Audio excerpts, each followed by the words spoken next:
Good morning, Mr. President. Thank you. Thank you again for the honor of being invited to Mumbai and to speak to you today.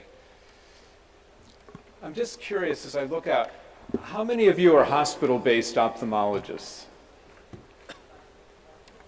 One? Okay. Is it one? Okay, let me see if I can advance this. So I'll tell you how I got interested in this topic, is that in our major tertiary medical center at the University of Pittsburgh, we serve Western Pennsylvania, Eastern Ohio, and parts of West Virginia. And because most of the sick patients that come to us come from other hospitals, about 30% of our admissions are patients with sepsis. And as we know, endogenous endophthalmitis is a complication of sepsis, and it can be somewhat difficult to diagnose in some patients for a number of reasons.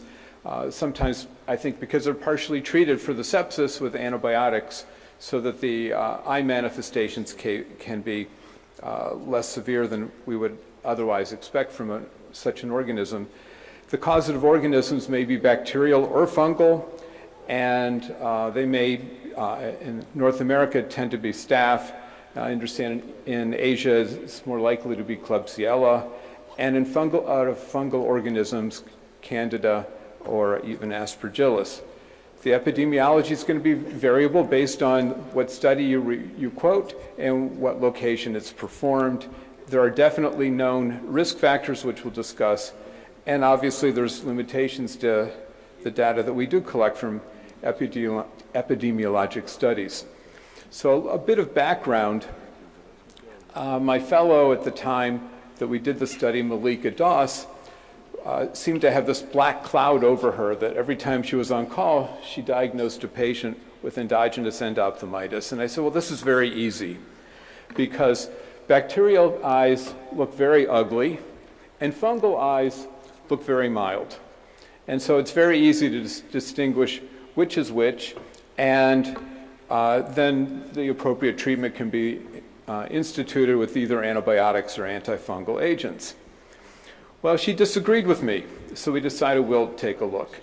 And what we found out is that the clinical presentation of the typical hot eye that we think of with our post-cataract endophthalmitis is not very typically seen with endogenous. The symptoms tend to be blurred vision as opposed to a painful red eye, floaters, and patients in the ICU who are intubated will have no symptoms.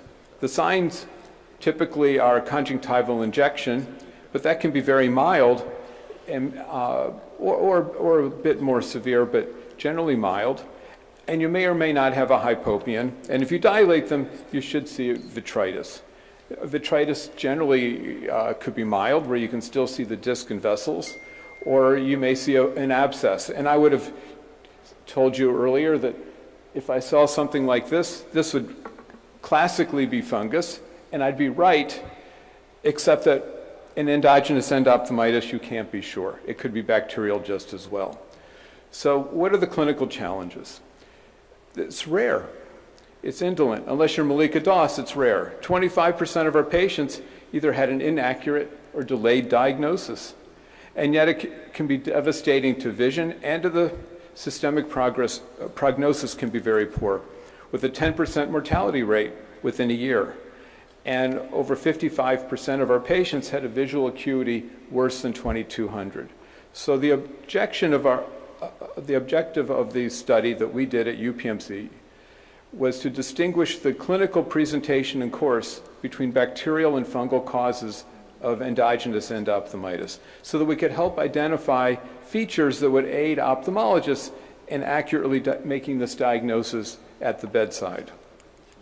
And so it was an observational case study over a 3-year period, and we excluded patients that could have other reasons for endophthalmitis, such as trauma, previous eye surgery, intraocular injections, etc. And we collected a lot of data, demographics, medical and ocular history, clinical exam, culture data, final visual acuity, and mortality. And this is what we found.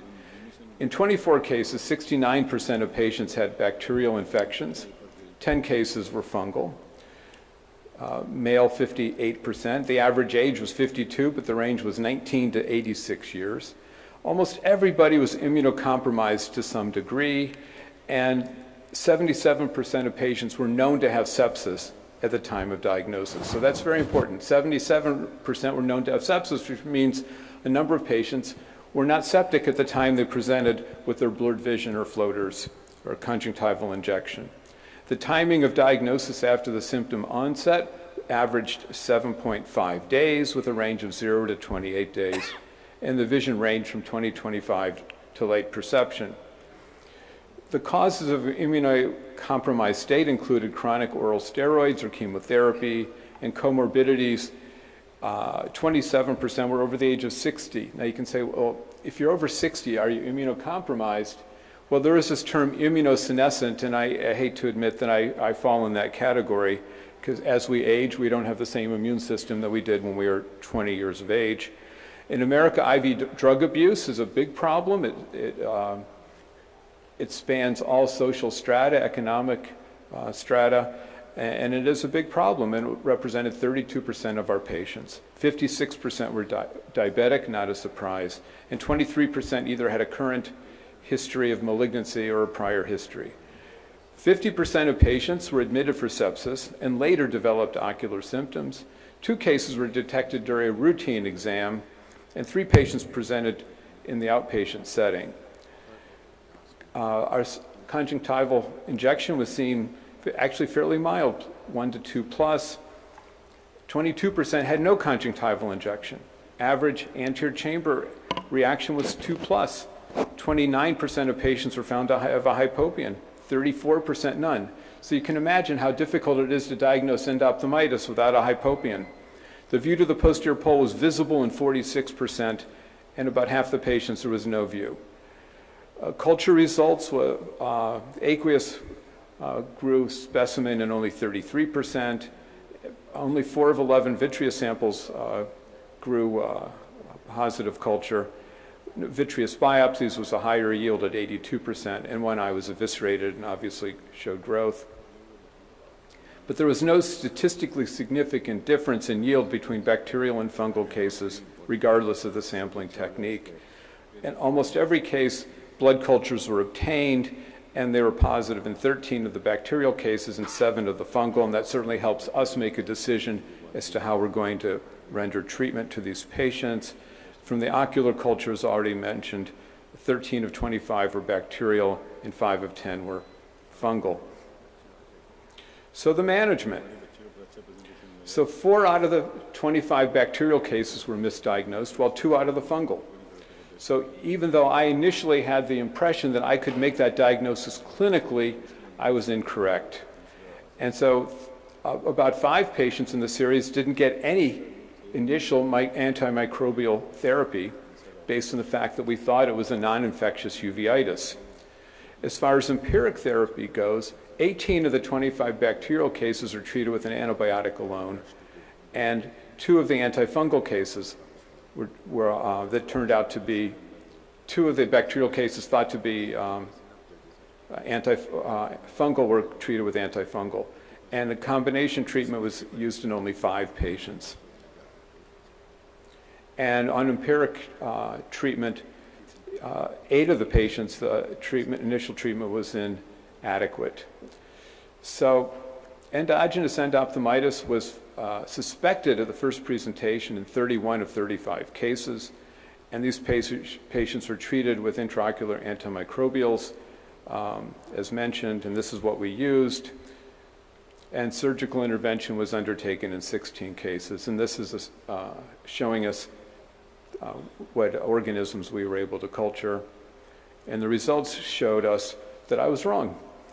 There was no statistically significant difference in presenting visual acuity, symptoms reported, objective measures of intraocular inflammation between bacterial and fungal cases.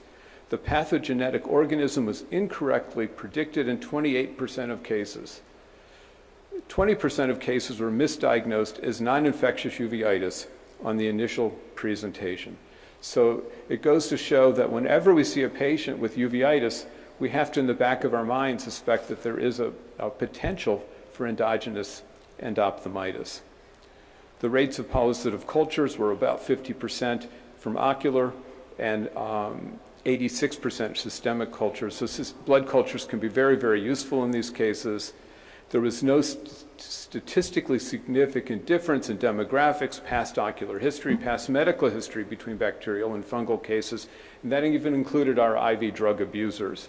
The infectious source did not differ between bacterial and fungal disease, and complications of IV drug abuse also included cellulitis and endocarditis. There were limitations to the study. We did not do PCR testing, which I understand is something that is done here, universal PCR in India, which we do not have available in our laboratory. And so our conclusions are endogenous endophthalmitis has subtle findings. You have to distinguish non-infectious from infectious. History and exam not sufficient to distinguish between bacteria from fungus based on our study. And this is what I think is the key of our study, is that we recommend triple empiric therapy until you have a positive culture, and that we would recommend injecting vancomycin, ceftazidime, and regarding amphotericin voriconazole, I prefer amphotericin, although there are reports of toxicity from it.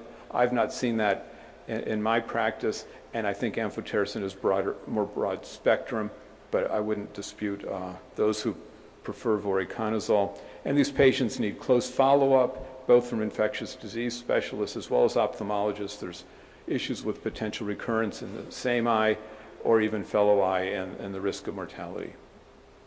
So take-home message: symptomatic blurred vision, floaters, red eye; asymptomatic fungemic patients, 10% rate of endophthalmitis in asymptomatic screening, unable to provide subjective concerns, but red eye is known in sepsis.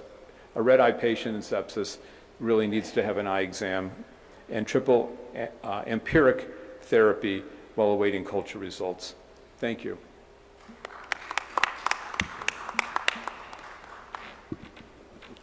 Thank you very much. So much of information, so much of learning. Thank you very much for this wonderful presidential address that you have given, the presidential lecture that you have given us, sir. Andy, the classic teaching endogenous, they emphasize the intravenous treatment for endogenous compared to intraocular antibiotics. So it's interesting that a couple of patients refused intraocular therapy, and they actually got better with IV therapy alone. So they were diagnosed with floaters, and I don't even know if we did a tap to make the diagnosis, but just said, well, if you have known sepsis, you have blood culture positive results, then this most likely is endophthalmitis, and IV therapy seemed to be adequate in those patients. And I think that's why these patients seem to have a different presentation, as they're partially treated when we see them. In your EE study, did you give parenteral antibiotics or intravenous? That was always necessary because of the sepsis. Any role of steroids? Intravitreal? I'm a big fan of intravitreal steroids for endophthalmitis because I think that the body's reaction to the infection sometimes is worse than the bug itself. But I don't believe in these cases we did treat with steroids very frequently. Because your last slide was triple therapy advocated. Well, triple therapy means both gram-positive, gram-negative, and fungi, all three to be covered, till the time you have culture sensitivity results. No, sir. Yeah. Sorry, I'm not hearing you. He said your last slide was talking about triple therapy. Yes. Gram-positive, gram-negative, and So that's really my conclusion, which I think is unique in this study, is that we're the first group to really conclude that you really can't tell based on clinical presentation, and that because this can be such a devastating infection, before you have the culture positive results, treat with all three drugs, because I think it's just safer. Any other question before I request Dr. Nitin to get ready for his talk? I might ask about the role of vitrectomy, early, late. What Nitin wants to know is the role of vitrectomy in endogenous endophthalmitis, early vitrectomy versus late. So the role of vitrectomy is difficult because a lot of these patients are sick and they're not exactly great surgical candidates. But I don't think you have to do immediate vitrectomy in most cases. I think you can treat medically, systemic IV, intravitreal antibiotics, and then watch the eye. And if it seems to getting worse, do a vitrectomy. Thanks, Andy, for this wonderful contribution and some real good take-home message in the management of endophthalmitis, and your EE study was quite useful in that.